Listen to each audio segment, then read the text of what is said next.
Let's dive into the static call proxy.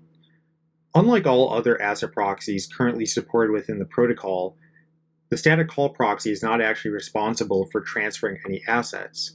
Instead, it allows users to specify arbitrarily complex conditions under which their orders can be filled. These conditions are based off of some piece of state that exists on the blockchain. We still refer to it as an asset proxy because the protocol interacts with it in the exact same way. So let's walk through a few examples of where this can be useful.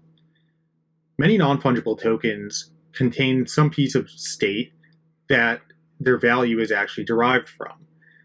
So let's look at a CryptoKitty, for example.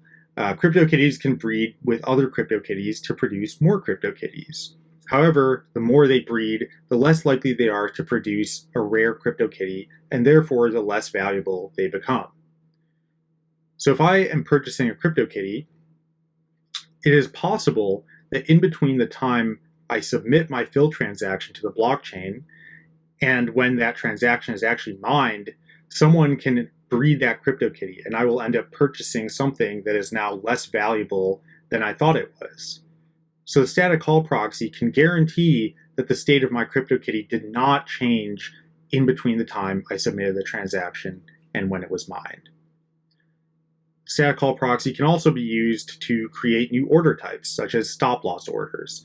So for example, I can have an order that can only be executed if the price on some trusted price feed is less than a certain amount. Let's take a look at how this works. Typically, you would only interact with the static call proxy through the multi-asset proxy.